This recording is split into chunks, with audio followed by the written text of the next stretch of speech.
शांति। 25 जनवरी 2024 के ईश्वरीय महावाक्य हैं।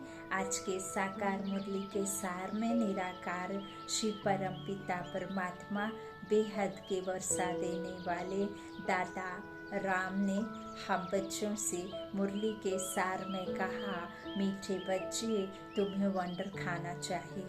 तुम्हें बहुत आश्चर्य होना चाहिए कि हमें कैसा मीठा बाप मिला है जिसे कोई भी आश नहीं, और दाता कितना जबरदस्त है, लेने की जरा भी तमन्ना नहीं। लौकिक में फिर भी एक पिता अपने बच्चे को पालना देता है, अपना कर्तव्य करता है, लेकिन कहीं ना कहीं उसे यह आश रहती है कि बुढ़ापे में यही बच्चे मेरा सहारा बन करके मेरा साथ देंगे। लेकिन यहाँ जो हमें परमात्मा देता है, सिर्फ और सिर्फ देता है, कुछ भी उसके बदले आश नहीं रखता है।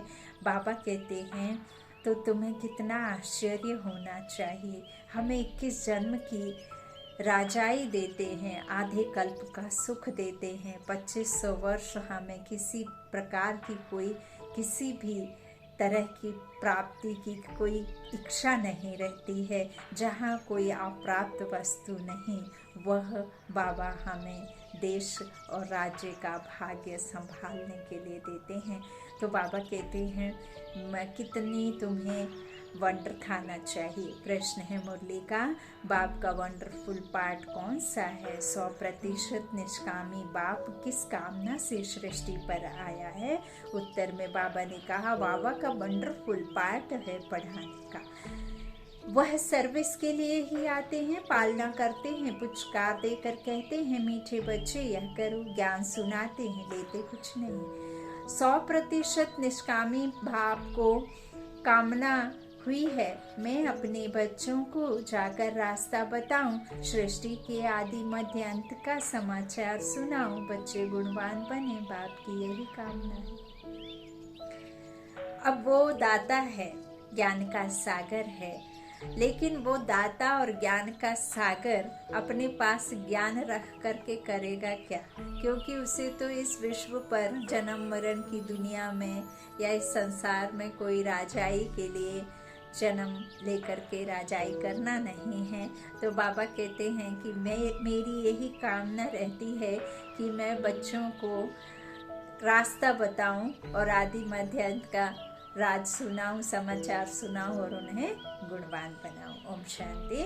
मीठे मीठे रूहानी बच्चों को रूहानी बाप ऐसा मिला हुआ है जो कुछ लेता नहीं, कुछ खाता नहीं, कुछ पीता नहीं, तो उनको कोई आश व उम्मीद नहीं है, क्योंकि वो तो अभोक्ता है। और मनुष्यों को कोई ना कोई आश जरूर रहती है। और इस संसार में, इस रावण राज्य में, इस पराई दुनिया में तो सिर्फ और सिर्फ लेने की ही आश रहती है, देने की तो किसी के अंदर चाहत कोई रहती नहीं है।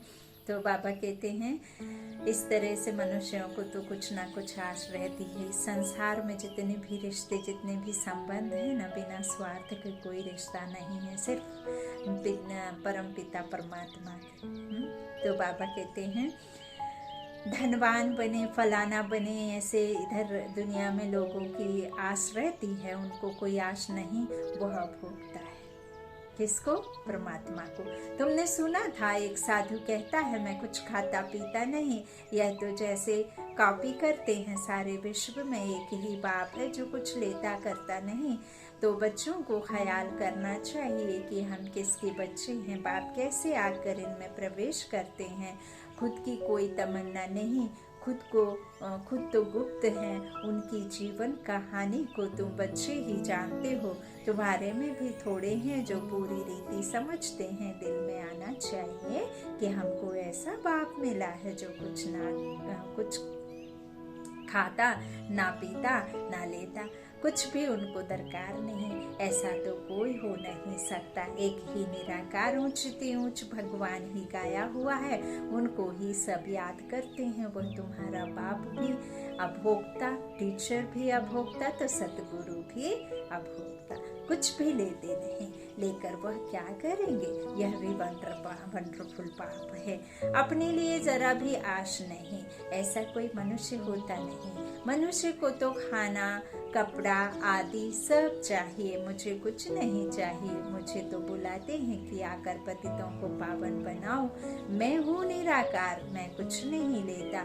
मुझे तो अपना आकार ही नहीं, मैं निराकार हूँ। मैं सिर्फ इसमें प्रवेश करता हूँ, बाकी खाती पीती इनकी आत्मा है। किसकी? ब्रह्मा बाबा की। देखो इसे भक्ति में कितना दिखा दिया कि ईश्वर को दान करो, ईश्वर को भोग लगाओ, ईश्वर को धूप बत्ती दिखाओ, हवन पूजन पाठ करो, फूल चढ़ाओ, मिष्ठान चढ़ाओ। लेकिन परमात्मा कहते हैं ना मुझे मिष्ठान, ना मुझे कोई कपड़े, ना ही मुझे धूप बत्ती की आवश्यकता है, ना ही मुझे कोई मिष्ठान की आवश्यकता है। मैं तो अभोक्ता हूँ। वो जो बाबा को हम ब्रह्म कुमारी इसमें भी जो भोग लगाते हैं, तो बाबा कहते हैं वो भोग लगाते हो क्योंकि उसमें मेरी भासना होती, मेरी शक्तियाँ मेरे याद में जब तुम लगाते हो तो वो भोजन पवित्र बन जाता है, और वो पवित्र भोजन तुम्हारे लिए ताकतवर बन करके तुम शक्तिशाली बनते हो, क्योंकि उसमें तुम प्योरिटी के, शक्ति के, खुशी के, शांति के उसमें जो वाइब्रेशंस डालते हो तो वो तुम्हारी आत्मा को भी वैसे ही बनाती है। सिर्फ उसमें मेरी भासना रहती है।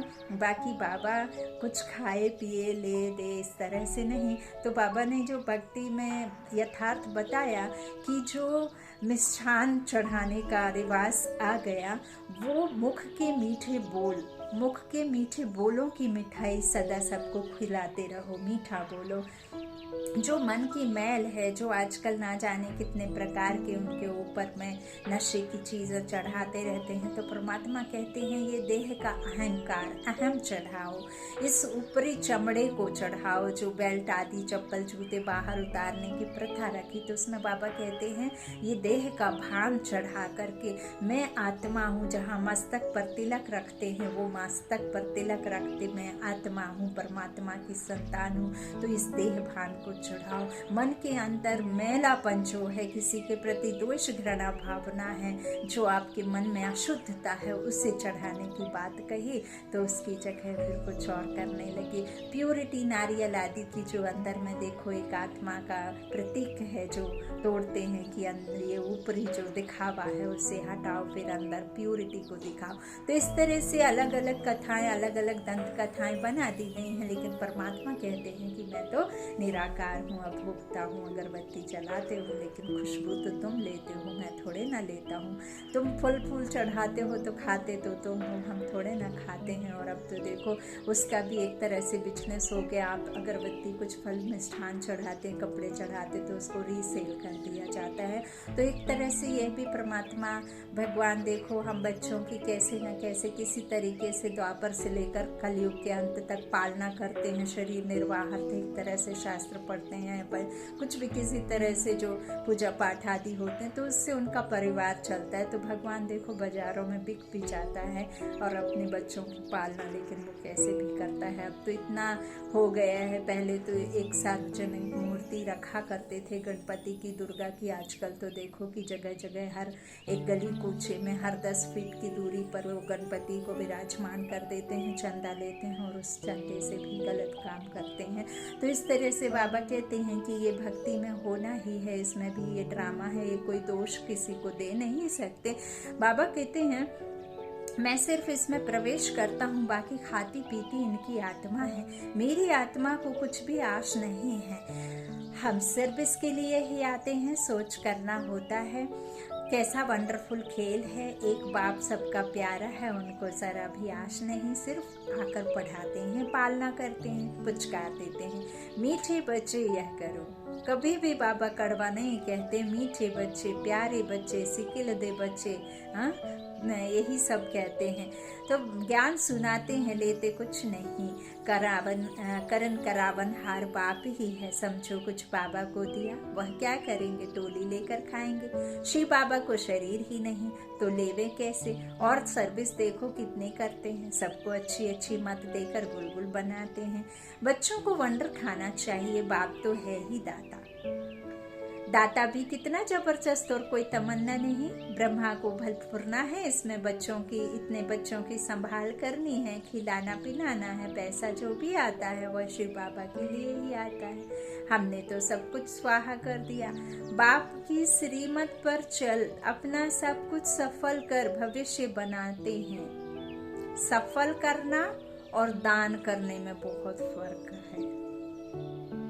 यहाँ यदि आप 1 रुपया भी अपना लगाएंगे तो यहाँ सफल होगा, और हम भक्ति में दान करते थे तो उसका कोई पक्का नहीं रहता था कि वो सफल होगा, क्योंकि दान पात्र को देख कर देना है। बाबा कहते हैं किसको पता कि उस दान किए गए पैसे का किस तरह से मिसयूज हो रहा है या उसको गलत काम में लगाया जा रहा है। इसीलिए बाबा कहते हैं कि इनका जो है कि सब सफल कर लो, सब कुछ इन्होंने अपना दान कर दिया।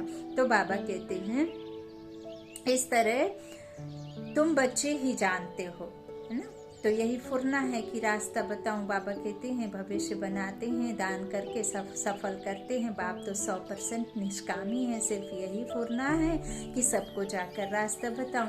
सृष्टि के आदि मध्य अंत का समाचार सुनाऊं, और तो कोई जानते नहीं, तुम बच्चे ही जानते हो। बाप टीचर के रूप में पढ़ाते हैं।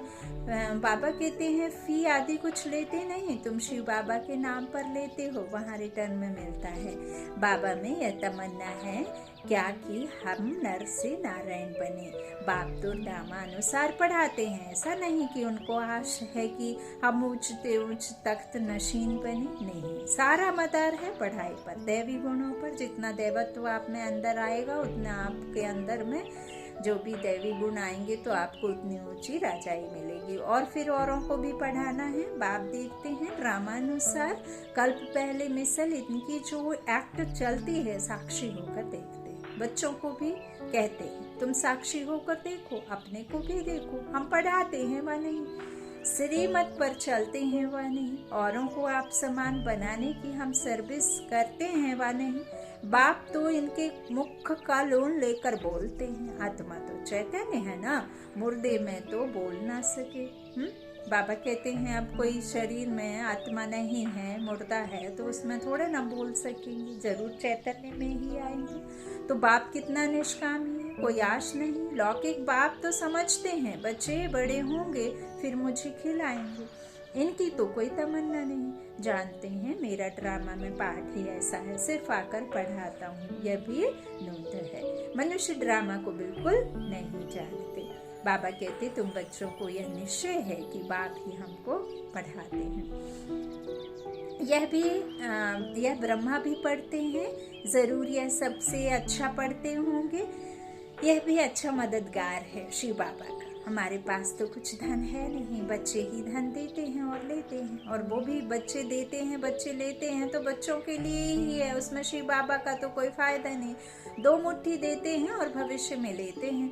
कोई के पास कुछ है नहीं तो कुछ देते नहीं। बाकी हाँ अच्छा पढ़ते हैं तो भविष्य में अच्छा पढ़ पाते हैं। यह भी बहुत थोड़े हैं जिनको याद रहता है कि हम नई दुनिया के लिए पढ़ रहे हैं। यह याद रहे तो भी मन मना भाव, परंतु बहुत है जो दुनियावी बातों में समय बर्बाद करते हैं। बाबा क्या पढ़ाते हैं, कैसे पढ़ाते हैं, कितना उच्च पद पाना है, यह सब कुछ भूल जाते हैं। आपस में ही लड़ते झगड़ते टाइम वेस्ट करते रहते हैं। बाबा कहते जो बड़ा इम्तहान पास करते हैं वह कभी अपना समय वेस्ट नहीं करते, अच्छी तरह पढ़ेंगे, श्रीमत पर चलेंगे। श्रीमत पर तो चलना पड़े ना।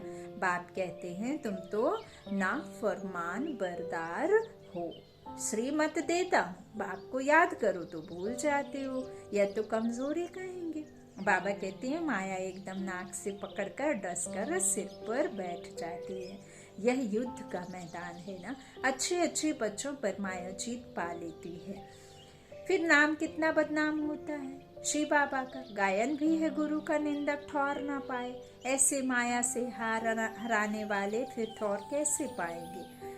अपने कल्याण के लिए बुद्धि चलानी चाहिए कि हम कैसे पुरुषार्थ कर बाबा से बरसा लूं, अच्छे महारथियों जैसा बनकर सबको रास्ता बताऊं। बाबा सर्विस की युक्तियां तो बहुत सहज बतलाते हैं। बाबा कहते हैं तुम मुझे बुलाते आए हो, कल्प कल्प बुलाते आए हो और बुलाते रहोगे और मैं ऐसे ही आता रहूँगा। अब मैं कहता हूँ कि मुझे याद करो तो पावन बन जाएंगे। हाँ, हम प्रार्थना में गाते थे, आरतियों में गाते थे, तन मन धन सब कुछ है तेरा, तेरा तुझको अर्पण क्या लागे मेरा। हाँ, मैं मूरख खल कामी न सेवक तुम स्वामी, ऐसे गाना गाते थे। लेकिन बाबा कहते हैं तन को खोने से डरते हैं, मन को यहाँ वहाँ भटका के रखा हुआ है उल जलूल व्यर्थ की बातों में, व्यर्थ के संबंधों में, और धन को गुप्त रखते हैं कि कोई देख ना ले। लेकिन गाया करते थे। अब जब मैं कहता हूँ कि यार बलिहार जाएंगे, ऐसे कहते थे, गाते थे, और अब जब मैं आया हूँ बलिहार जाने कहता हूँ तन मन धन से तो छुपते फिरते हैं। तो इस तरह से बाबा कहते हैं बुलाते आए हो, मैं कहता हूँ याद करो पावन बन जाएंगे। पावन दुनिया के चित्र है ना, ये जो मंदिरों में विराजमान देवी देवता हैं, ये कौन है? ये पूर्वज। जैसे हमारे आजे पराजे जो शरीर छूट जाता है तो उनके फोटो चित्र हम दीवारों पर लटका करके रखते हैं और कहते हैं कि यही हमारे दादा थे, ये आजे पराजे। वो तो जन्म ले लेते हैं कोई दूसरे घर में, दूसरे माँ मिल जाते हैं, लेकिन हम तो उन्हें अपने आजे पराजे ही मानते रहते हैं और जानते भी उनको फोटो से ही हैं जिनने नहीं देखा होता। तो ऐसे ही जो मंदिरों में विराजमान जड़ चित्र है वो देवी देवता हो करके गए हैं, वो पूर्वज आत्माएं हैं, वो अभी है नहीं। अब वापस बाबा इस संगम पर उन्हें पढ़ा करके वैसा बनाने के लिए रास्ता बता रहे हैं। पढ़ाई जितनी जास्ती करेगी, जितना अच्छा पुरुषार्थ होगा, उतना ही उनको पद मिलेगा। तो बाबा कहते हैं पावन दुनिया के चित्र है ना, यह है मुख्य, यहाँ एम ऑब्जेक्ट रखी जाती है। ऐसे नहीं कि डॉक्टरी पढ़नी है तो डॉक्टर को याद करना है, बैरिस्ट्री पढ़नी है तो कोई बैरिस्टर को याद करना है। बाप कहते हैं सिर्फ मुझे को याद करो, बस मैं तुम्हारी सब मनोकामना पूर्ण करने वाला हूँ। फिर कई समझते हैं कि बीमार हूँ, नौकरी तो लगी नहीं है, इतने दिन से बच्ची की शादी तो हुई नहीं है। बाबा कहते हैं मेरी याद में रहो, मेरी मुरली पढ़ो, मेरा ज्ञान सुनो तो तुम्हारे सब मनोकामना पूर्ण होंगे। अब बाबा कहते हैं जो तुम्हारे इस जन्म में तुमको कुछ फल नहीं मिल रहा है, या किसी तरह की तुम्हारे शरीर में रोग राई है, या कुछ जीवन में अड़चने हैं, तो उसका तो मैं जिम्मेवार नहीं हूँ। मैंने तो विकर्म किए नहीं हैं, और मैंने तो तुमको विकर्म करने कहा नहीं, मैंने तो तुमको सुख की दुनिया का मालिक बना करके गया था। अब दुख की दुनिया का मालिक तो तुमने रावण राज्य में आकर के खुद बने हो। हाँ, तो फिर भी बाबा उसमें भी हमारा देखो साथ देते हैं। यदि आप बच्चे बाबा पर सत्य निश्चय रहते हैं तो निश्चिंत जरूर बनाते हैं बाबा, और हर एक मुश्किल से आपको यूं ही पार लगा देते हैं। लेकिन जो जीवन में मुश्किलें आई हैं, वो जीवन की मुश्किलें कोई बाबा की देन नहीं है, वो तुम्हारे ही विकर्मों की तुमको सजा है, और जिसको तुम्हें चुकाना है तो वो लोन लिया है, उधार तो उसे चुकतू करना ही है, चाहे कैसे भी करो। बाबा की याद में करेंगे तो मेहनत नहीं लगेगी, और बाबा की याद में नहीं रह करके करेंगे तो मेहनत लगेगी। तो इसी तरह से बाबा कहते हैं कि सब मनोकामना पूर्ण करता हूँ, लेकिन अभी नहीं सत्य उत्तरेता में। तो तुम सिर्फ मुझे याद करो, भल माया तुमको कितना भी हैरान करे फिर भी युद्ध है ना, ऐसे नहीं फट से जीत पा लेंगे। इस समय तक एक ने भी माया पर जीत नहीं पाई है। जीत पाने से फिर जगत जीत होने चाहिए। गाते हैं मैं गुलाम तेरा। यहाँ तो माया को गुलाम बनाना है, वहाँ माया कभी दुख नहीं देगी, वहाँ तो सवाल ही नहीं उठता। आजकल तो दुनिया ही बड़ी गंदी है, एक दो को दुख देते ही रहते हैं। तो कितना मीठा बाबा है जिसको अपने लिए कोई तमन्ना नहीं। ऐसे बाप को याद नहीं करते, वह कोई कहे हम शिव बाबा को मानते हैं, ब्रह्मा बाबा को नहीं, परंतु यह दोनों इकट्ठे हैं, बिगर दलाल सौदा हो ना सके। यदि आपको शक्तियाँ चाहिए तो शक्तियों के लिए आपको बाबा से योग लगाना है, शिव बाबा से। और यदि आपको कोई बात पहुंचानी है, कुछ काम करवाना है, तो वाया ब्रह्मा बाबा के ही थ्रू होगा। वो तो दलाल है, उसके बिना तो आप कुछ कर नहीं सकते। कई कहते डायरेक्ट जुड़ जाते हैं। तो बाबा कहते ये दलाल है, इसके बिना सौदा हो ना सके। बाबा का रथ है, इनका नाम ही है भाग्यशाली रथ, हाँ भागीरथ। इसे ही कह सकते हैं। जिसके रथ पे भगवान आकर सवार हुए तो वो भागीरथ हो गया। तो यह भी जानते हो सबसे नंबर 1 ऊंचा है यह। क्लास में मॉनिटर का भी मान होता है, रिगार्ड रखते हैं। नंबर 1 सिकीलधा बच्चा, तो यह है ना मुरब्बी बच्चा, सिकीलधा बच्चा। तो बाबा वहां भी सब राजाओं को इनका श्री नारायण का रिगार्ड रखना है ना, क्योंकि नारायण की दुनिया में लक्ष्मी नारायण का ही तो रिगार्ड होगा। तो यह जब समझे तब रिगार्ड रखने का अकल आए। यहाँ जब रिगार्ड रखना सीखो तब वहां भी रखो, नहीं तो बाकी मिलेगा क्या। शिव बाबा को याद भी नहीं कर सकते। बाप कहते हैं याद से ही तुम्हारा बेड़ा पार होता है, बेहद की राजाई देते हैं। ऐसे बाप को कितना याद करना चाहिए, अंदर में कितना लव होना चाहिए। इनका देखो बाप से कितना लव है। लव हो तो बाबा कहते लव हो तब तो सोने का बर्तन बने। जिनका बर्तन सोने का होगा उनकी चलन बड़ी फर्स्ट क्लास होगी। ड्रामा अनुसार राजधानी स्थापन होनी है, उनमें तो सब प्रकार के चाहिए। बाप समझाते हैं बच्चे तुम्हें कभी भी गुस्सा नहीं आना चाहिए, समझना चाहिए हम अगर सर्विस नहीं करते तो गोया टाइम वेस्ट करते रहते हैं। शिव बाबा के यज्ञ की कोई सर्विस नहीं करेंगे तो मिलेगा क्या। सर्विसेबल ही ऊंच पद पाएंगे। अपना कल्याण करने के लिए शौक रखना चाहिए, नहीं करते तो पद भ्रष्ट करते। स्टूडेंट अच्छा पढ़ते हैं तो टीचर भी खुश होगा, समझेंगे यह हमारा नाम वाला करेंगे, इनके कारण हमको इजाफा मिलेगा। बाप टीचर आदि सब खुश होंगे। अच्छे सपूत बच्चों पर माँ बाप भी कुर्बान जाते हैं। जो बहुत अच्छी सर्विस करते हैं तो बाप भी सुनकर खुश होते हैं। बाबा कहते जो बहुतों की सर्विस करते हैं उनका जरूर नामाचार होगा, उच्च पद भी वही पा सकेंगे। रात दिन उनको सर्विस का ही होना रहता है, खान पान की परवाह नहीं रखते। समझाते समझाते गला घुट जाता है। ऐसे सिकीलाधे सर्विसेबल बच्चों को ही उच्च पद पाना है, या तो 21 जन्मों की बात है, सो भी कल्पांतर के लिए। बाबा कहते जब रिजल्ट निकलेगी तब समझेंगे किसने सर्विस की, कितनों को रास्ता बताया। कैरेक्टर्स को भी सुधारना जरूरी है। महारथी, घोड़े सवार, प्यादे, नाम तो है ना।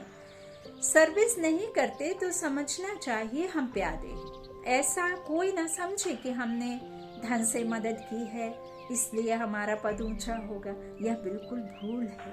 सारा मदार सर्विस और पढ़ाई पर है। बाप तो बहुत अच्छी रीति समझाते रहते हैं कि बच्चे पढ़कर ऊंचा पद पाएं, कल्प कल्प का अपने को घाटा ना डालें। बाबा देखते हैं यह अपने को घाटा डाल रहे हैं, इनको पता नहीं पड़ता, इसमें ही खुश हो जाते हैं कि हमने पैसे दिए हैं, इसलिए माला में नजदीक आएंगे। बाबा कहते परंतु भल पैसा दिया लेकिन नॉलेज नहीं धारण की, योग में नहीं रहे तो वह क्या काम के हैं। कहते हैं ना ब्राह्मण कर्म से बनते हैं, सूरत से नहीं, सीरत से नहीं, कर्म से। अगर रहम नहीं करते तो बाकी बाप को क्या फॉलो करते हैं। बाप तो आए ही हैं बच्चों को गुलगुल बनाने, जो बहुतों को गुलगुल बनाएंगे उन पर बाप भी बलिहार जाएंगे। स्थूल सर्विस भी बहुत है, जैसे भंडारी की बाबा बहुत महिमा करते हैं, उनको बहुतों की आशीर्वाद मिलती है। जो जितनी सर्विस करते हैं वह अपना ही कल्याण करते हैं। अपनी हड्डियां सर्विस में देते हैं, अपनी ही कमाई करते हैं, बहुत हड्डी प्यार से सर्विस करते हैं। जो खिटपिट करते हैं वह अपनी ही तकदीर खराब करते हैं। जिनमें लोभ होगा उन्हें वह सताएगा। तुम सब वानप्रस्थी हो, सबको वाणी से परे जाना है, चाहे फिर वो 2 साल का बच्चा हो और चाहे फिर वो 100 साल का बुढ़ा हो। तो अपने से पूछना चाहिए सारे दिन में हम कितनी सर्विस करते हैं। कई बच्चों को तो सर्विस करनी नहीं आती है, और जो बहुत हड्डी प्यार बाबा कहते हैं हड्डियां सर्विस में देते हैं, अपनी ही कमाई करते हैं। जो नहीं करते हैं वो खुद का कल्याण करते हैं, और जो करते हैं बाबा कहते हैं वो खुद का कल्याण करते हैं। तो वह अपना ही कल्याण करते हैं, अपनी हड्डियां सर्विस में देते हैं, अपनी ही कमाई करते हैं। बहुत हड्डी प्यार से सर्विस करते हैं। जो खिटपिट करते हैं वो अपनी ही तकदीर खराब करते हैं। जिसमें लोभ होगा उन्हें वह सताएगा। तुम सब वानप्रस्थी हो, सबको वाणी से परे जाना है। बाबा कहते हैं अपने आप से पूछना है। तो कई बच्चों को तो सर्विस बिगर सुख नहीं आता है। कोई कोई को ग्रहचारी बैठती है। बुद्धि पर व पढ़ाई पर बाबा तो सबको एक रस पढ़ाते हैं। बुद्धि कोई की कैसी होती, कोई की कैसी होती है, फिर भी पुरुषार्थ तो करना चाहिए, नहीं तो कल्पांतर का पद ऐसा ही हो जाएगा। पिछाड़ी में जब रिजल्ट निकलेगी तो सब साक्षात्कार करेंगे, साक्षात्कार करके फिर ट्रांसफर हो जाएंगे। शास्त्रों में भी है कि पिछाड़ी में बहुत पछताते हैं कि मुफ्त समय वेस्ट किया, कल्पांतर का बहुत धोखा खाया। बाप तो सावधान करते रहते हैं। शिव बाबा की तो यही तमन्ना है कि बच्चे पढ़कर उच्च पद पाए, और कोई अपनी तमन्ना नहीं है। उनके काम की भी कोई वस्तु नहीं है। बाप समझाते हैं बच्चे अंतर्मुखी बनो, दुनिया तो सारी वाहमुखी है, तुम हो अंतर्मुखी। अपनी अवस्था को देखना है और सुधारने का भी पुरुषार्थ करना है। अच्छा, मीठे मीठे सी खिलादे बच्चों प्रति माता पिता बाप दादा का याद प्यार और गुड मॉर्निंग। रूहानी बाप की रूहानी बच्चों को नमस्ते। हम रूहानी बच्चों की रूहानी माता पिता बाप दादा को याद प्यार और गुड मॉर्निंग। धारणा के लिए मुख्य सार, पहला बाबा ने कहा साक्षी होकर स्वयं के पाठ को देखो। हम अच्छी रीति पढ़कर दूसरों को पढ़ाते हैं या नहीं? आप समान बनाने की सेवा करते हैं। अपना समय दुनियावी बातों में बर्बाद मत करो। दूसरा अंतर्मुखी बन, अपने आप को सुधारना है, अपने कल्याण का शौक रखना है, सर्विस में बिजी रहना है, बाप समान रहम दिल जरूर बनना है। वरदान बाबा ने दिया, हर समय अपनी दृष्टि वृत्ति कृति द्वारा सेवा करने वाले पक्के सेवाधारी भक्त। सेवाधारी अर्थात हर समय श्रेष्ठ दृष्टि से, वृत्ति से, कृति से सेवा करने वाले। जिसको भी श्रेष्ठ सृष्टि, बाबा कहते श्रेष्ठ दृष्टि से देखते हो तो वह दृष्टि भी सेवा करती है। वृत्ति से वायुमंडल बनता है। कोई भी कार्य याद में रहकर करते हो तो वायुमंडल शुद्ध बनता है। ब्राह्मण जीवन का श्वास ही सेवा है। जैसे श्वास ना चलने से मूर्छित हो जाते हैं, ऐसे ब्राह्मण आत्मा सेवा में बिजी नहीं तो मूर्छित हो जाते। इसलिए जितना स्नेही उतना सहयोगी उतना ही सेवाधारी बनो। स्लोगन है, सेवा को खेल समझो तो थकेंगे नहीं, सदा लाइट रहेंगे। सेवा को खेल समझो तो थकेंगे नहीं, सदा लाइट रहेंगे।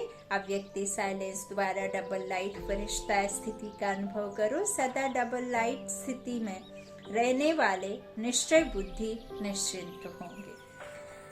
उड़ती कला में रहेंगे। उड़ती कला अर्थात ऊंचे ते ऊंची स्थिति, उनके बुद्धि रूपी पांव धरने पर नहीं। धरनी अर्थात देह भान से ऊपर। जो देह भान की धरनी से ऊपर रहते हैं वह सदा फरिश्ते हैं। उनके संपर्क में जो भी आत्मा आएगी वह थोड़े समय में भी शीतलता व शांति की अनुभूति करेगी।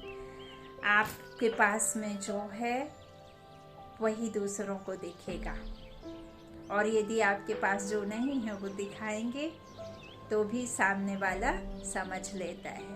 फेस एक्सप्रेशन से हम समझ जाते हैं कि आप ऊपरी दिखावा कर रहे हैं या अंतर्मन में भी वही है जो ऊपर में है। अच्छा, ओम शांति।